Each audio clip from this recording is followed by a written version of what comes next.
सच्चाई से गहराई तक खबर पहुंचाए आप तक। नमस्कार, मैं हूं आनंद शर्मा और आप देख रहे हैं इंडिया आप तक समाचार। आप सभी लॉकडाउन का जो नुकसान था अब अनलॉक का फ़ायदा उठा रहे हैं, ऐसा दिन भर जब मैं सड़कों पर गुजरता हूं तो पता चलता है। आप अनलॉक का फ़ायदा उठाइए, लेकिन अपना ख्याल रखिए, मास्क लगाइए, सैनिटाइजर का इस्तेमाल कीजिए। जब तक ज़रूरी ना हो तब तक घर से बाहर मत निकलिए, क्योंकि फ़िलहाल कोरोना पूरी तरह से ख़त्म नहीं हुआ है। महाराष्ट्र के किसी ज़िले में 8 से 10 हज़ार बच्चे संक्रमित पाए गए हैं और ये तीसरी लहर भी हो सकती है, इससे इनकार नहीं हो सकता है।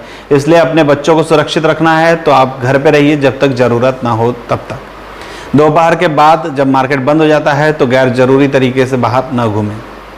चलिए बात करते हैं एपिसोड की। तो आज का एपिसोड फिर से आरटीओ के भ्रष्टाचार को लेकर। आरटीओ विभाग में जो भ्रष्टाचार है, इस बारे में मैंने आपको कल के एपिसोड में बताया था कि गजेंद्र पाटिल जो हैं उन्होंने शिकायत की, और गजेंद्र पाटिल का ये जो मामला है वो महाराष्ट्र के पुलिस अधिकारी परमवीर सिंह के मामले से मिलता जुलता चला आ रहा है।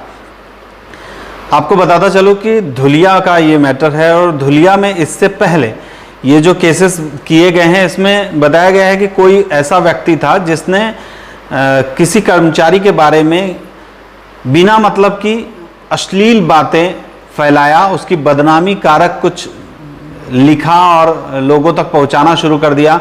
बहुत सारे साइको लोग होते हैं इस तरीके के, जो बिना मतलब के किसी से अपनी दुश्मनी निकालने के लिए, किसी को नीचा दिखाने के लिए इस तरह की हरकतें करते हैं। और धुलिया में भी ये मैटर हुआ, इस बारे में पुलिस में केस दर्ज हुआ। जब थोड़ी सी जानकारी ली गई और तह में जाने का प्रयास किया मैंने, तो ऐसा पता चला कि डिप्टी आरटीओ थे जलगांव में वारे साहब ने गजेंद्र पाटिल को इस संबंध में मेमो भी दिया था, और उस वक्त भी ऐसा ही मैटर हुआ था। अश्लील कुछ लिख कर कार्यालय के किसी कर्मचारी और अधिकारी के खिलाफ बांट दिया गया था, उसकी बदनामी करने का प्रयास किया गया था। उस वक्त गजेंद्र पाटिल को इसमें दोषी मानते हुए वारिस जो थे डेप्यूटी आरटीओ, उन्होंने उस पर कार्रवाई भी की थी और मेमो भी दिया था। तो उसके बाद से और कोई कार्रवाइयाँ क्यों नहीं हुई है? गजेंद्र पाटिल के बारे में तो मैंने आपको बताया कि वो काफ़ी जो कुछ सरकारी महकमे में चलता है, जो कुछ आरटीओ विभाग में चलता है, उसके तहत उन्होंने काफ़ी सारी संपत्ति बनाई है, जो कि है तो जानकारी होनी चाहिए और इसके ऊपर कार्रवाइयाँ भी होनी चाहिए। भ्रष्टाचार का दूसरा रुख लेते हैं तो खानदेश की जब बात आती है, नासिक विभाग की जब आती है, तो थोड़ा पीछे लेके चलता हूँ आपको। 2018 में नागेश पाटिल, गणेश ढेंगे और ऐसे 6-7 लोगों के खिलाफ नंदुरबार में एक केस दर्ज करने के लिए, FIR करने के लिए विभाग ने लेटर लिखा पुलिस को, और उस पर कार्रवाइयाँ भी हुई। 28 से 30 चोरी की ट्रक्स थी जिसको रजिस्टर करने का मामला आया था, और एक दूसरे से छुपाकर, एक दूसरे के कंप्यूटर की जानकारी लेकर, गैरकानूनी तरीके से उनके कंप्यूटर को हैक करके उसमें जाके, और ये सब कुछ बदलाव किए गए और रजिस्टर किया गया। जब विभाग को ये जानकारी मिली, किसी भी जरिए मिली हो, तब विभाग की आंखें खुली और आरटीओ विभाग के उच्च अधिकारियों ने पुलिस के पास रिक्वेस्ट किया कि इनके ऊपर केस दर्ज किया जाए, और केस दर्ज भी हुआ। लेकिन हैरत की बात है, कार्रवाई कुछ भी नहीं होती। दर्ज बहुत सारे केसेस होते, बहुत सारे मामला होता है। गजेंद्र पाटिल के खिलाफ तो जैसे मैंने बताया, रावेर में महिला की छेड़खानी से रिलेटेड केस दर्ज किया गया, कार्रवाई शून्य। नंदुरबार की जो मैं बता रहा हूँ, वो 6-7 लोगों के ऊपर 28 ट्रक्स रजिस्टर करने का मामला है जो चोरी के थे।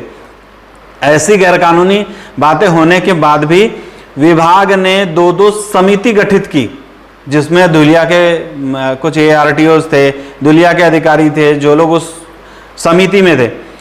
इसके बाद समिति ने वो रिपोर्ट जो है वो कमिश्नर को भेज भी दी, लेकिन 2018 से आज 3 साल हो चुके, 3 साल तक कोई भी चीज बाहर नहीं आई है। क्या अहवाल था, क्या समिति ने किया, समिति ने जो कुछ बताया उनके खिलाफ कोई कार्यवाही क्यों नहीं हुई, समिति ने जो कुछ बताया है वो बाहर नहीं आया है, कुछ भी नहीं हुआ, सब शांति शांति।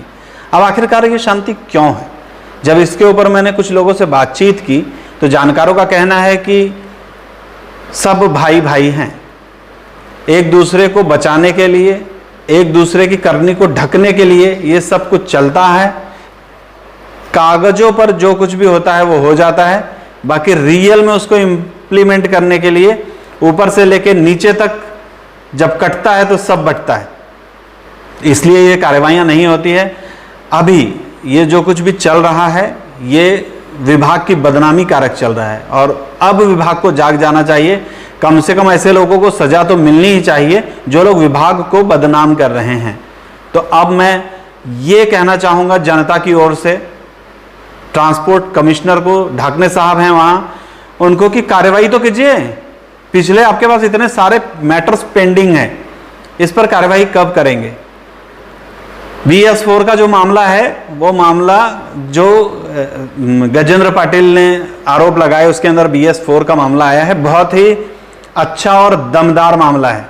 कल मैंने बताया था कि शिवसेना के विधायक जो हैं, चोपड़ा की विधायक हैं लता सोनम ने, उन्होंने इस बारे में जानकारी RTO विभाग जलगांव से मांगी थी और अखबार के मुताबिक अखबार ने जब उनसे बात की तो उन्होंने कहा कि मैंने जानकारी अपने लिए मांगी थी और मैं विधानसभा में इस बात को उठाने वाली हूं कि इस तरीके का क्या गलत काम हुआ है या नहीं। साहब, दिखता तो सब कुछ है, आप कार्रवाइयां करेंगे तो विधानसभा जाने की जरूरत ही नहीं है। हर RTO विभाग को लेटर जारी हुआ है, सभी को जानकारियां देने की अपील की गई है और आदेश जारी हुआ है। नासिक पुलिस विभाग ने सभी RTO विभाग को एक लेटर लिखा है कि आपके यहाँ कितने BS4 जो व्हीकल्स हैं वो रजिस्टर हुए हैं ये बताइए। मैं जानकारियाँ लूँगा कि ये जो कुछ भी लेटर इशू किया है इसके बारे में कितने रिपोर्ट्स आ चुकी हैं और जल्द ही मैं ये सब कुछ आपके सामने फिर से लेकर आऊँगा।